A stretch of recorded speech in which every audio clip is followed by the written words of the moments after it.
Welcome, my constant reader friends. I'm Tad, and this is Tad Reads Books and Stuff. All right, we've got another update.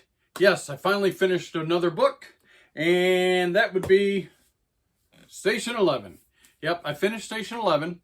We're going to be talking about this, so hold your horses a little bit. We're going to set this here. You see, I've got a stack of books here. There's a reason for it.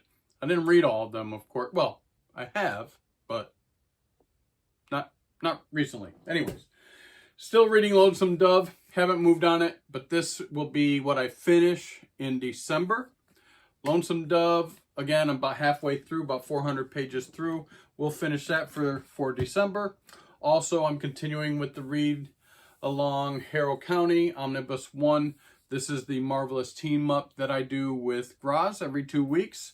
Check out his channel, the GKBC. And I don't know if it's a special announcement. Maybe some of you have heard about it. So I get up in the morning. Geez, it was like a couple days ago. And I'm just flipping through my phone, looking at my feeds and stuff. And I see this announcement. And call me a geek or whatever, fanboy or whatever you want. But I almost start like shaking with excitement when I read what I read. And what I read was The Witcher and Wheel of Time producers partner on Otherland TV adaptation. I can't believe it. Finally, Tad Williams getting some love. Oh my goodness, what a series this is. So this is a futuristic AI type series where AI starts really running the world.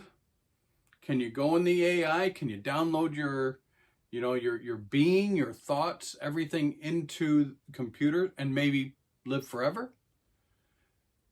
You can create whatever type of world you want to live in. If you want to live in a cartoon world, there's a cartoon world. If you're an entomologist and you want to live in a bug world, you can be a giant bug, ancient Egypt, whatever you want. You can populate this world and quite maybe live forever.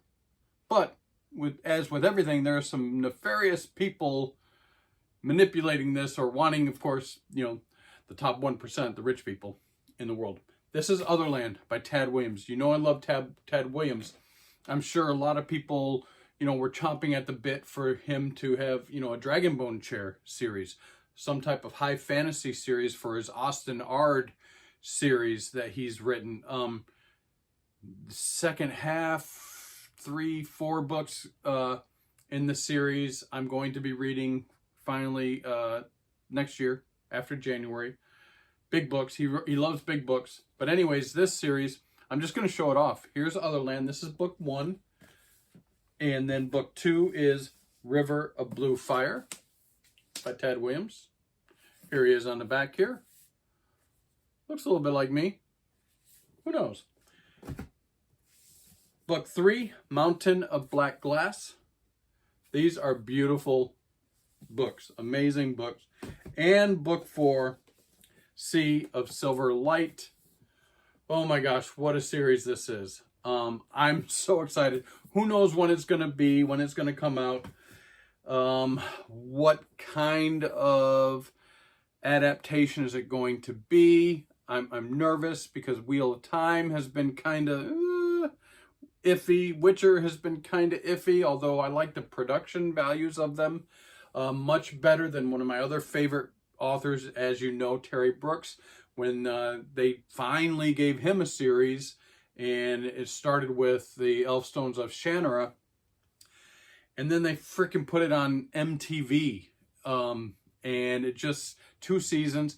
Not bad, it's not horrible, good actors, but it's not the Shannara that I was hoping to see, and I don't think what a lot of people were hoping to see. They didn't gear towards the thousands and thousands of fans already of the Shannara series.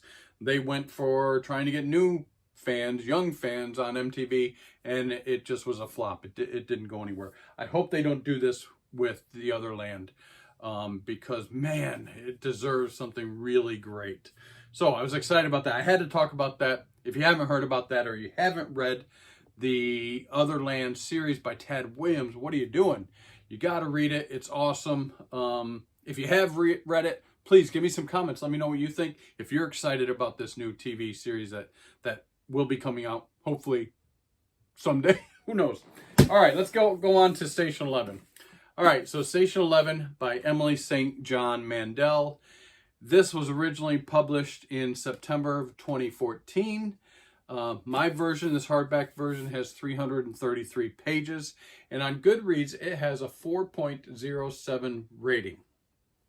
All right, so we're going to talk about it, but first, let me just explain the premise of the book for you. This is a dystopian science fiction type novel. Not too futuristic, but very relevant to recent times. This end-of-world event, catastrophic event, was caused by a flu. It's called the Georgian flu. It came from the Russia area, Georgia area of the world, and it spreads across the world very quickly, mostly through plane travel. And when it's all said and done, the flu devastates human existence on the planet. 99.6% of humans on Earth perish. And it just totally changes the face of the Earth. Just simple things like infrastructure is the main thing, right? Electricity dies because we don't have people maintaining generators or water turbines or air or whatever is out there. There's some goofiness in that I think people could use. At least now, if it happened, we have a lot of, solar energy. I think in those 4% or 0.4% of people that do survive, there's got to be somebody that is an engineer that can figure out some type of electricity. But at first, at least through this book, we're talking, right before the flu, the pandemic, and then it goes on to about 15 years after. So that's what we're looking at in this book. Who are the people that we're following in this book? Well, of course, first we're following a famous Hollywood actor. His name is Arthur Leander. Throughout the book, we find out that he goes through 3 wives and 1 child. I'm not going to name them. You can discover them if you read the book, of course. Interesting guy, I think. I mean, he hails from, I didn't write it down. He hails from this island in Canada, Western Canada, very small island where a bunch of hippies basically founded it and live out there. It's a beautiful island, and he tries to explain to people where he's from and nobody even understands, that type of life living. But eventually he does migrate to, when he gets older, to Toronto, where he starts studying acting and wants to become an actor, and eventually becomes a famous Hollywood actor. And we kind of follow him. He's one of the main characters in the book until later in his life, he is acting as King Lear on stage in Toronto, and he actually suffers a heart attack while on stage and dies. This is where the book kind of kicks off, because that night is, after he passes away, that night is when the Georgian flu starts going crazy around the planet and people start dying. So he's an interesting character, and even though not alive through most of the book, he's one of the main characters in the book, because it seems that his life and everyone that somehow was involved in his life are the characters that we follow through these next 15 years after the pandemic. And who are they? So we have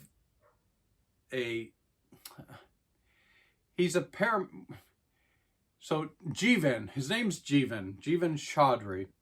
and he starts out as a paparazzi, right? He's a cameraman. He stalks Hollywood superstars and takes pictures of them. And one of the people is, of course, Arthur Leander.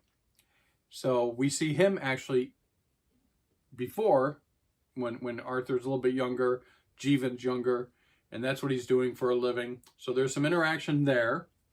Then when Arthur is on stage doing the King Lear, Jeevan is also actually in the audience watching the play, and at this point he's studying to become an EMT.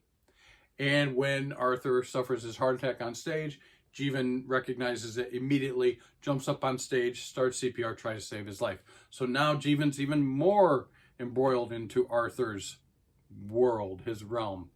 While on stage, there's a young female actress, very young, we're talking like 10 years old or something, 7 years old. She's on stage. She witnesses the death of Arthur. Arthur had been instrumental in the story, as we'll see as it goes, because he gifted to, her name's Kirsten Ramond. He had gifted to her a comic book, 2 issues. There's only 2 issues ever made. So where did this comic book come from? How does it fold into the story? You'll see if you read it. Really cool. The name of the comic book is Station 11. That's where we get the name Station 11 for the title of the book. And Kirsten, of course, now she ends up being one of the 0.4% of people who do survive the pandemic. So we follow her later on. Jeevan does survive. We follow him a little bit. There are other people who survive. For instance, there's a guy, Clark. Clark ends up having been one of Arthur's best friends when he first moved to Toronto. He meets Clark when they're young together, and they have, they party and they become best friends to carry on through life. So Clark is one of the survivors. He's in the book. What else? Again, I don't want to give it all away, but one of Arthur's wives and his child, his son, survive. They're in the book. And then we have this other character that plays a big part in the book, and he's called the Prophet. And of course, he's the leader of a cult, a religious doomsday cult, the cult of light, they call themselves. And they're vicious, but they're survivalists, and they think they're seeing visions from God. That's why they do the things they do. They're a big part in the book. You've got to read that. I'm not going to give that away. So, I mean, that's what you have. All this is basically one of those type of books where all these characters kind of, you follow them and they come together kind of at the end of the story. All right, so that's it. What do I think about it? Well, I gave it 3 stars. Not my favorite book I've ever read. I got to tell you, there's a 10-episode HBO TV series of Station 11.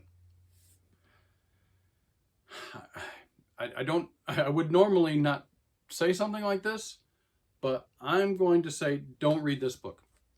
Please, don't read this book.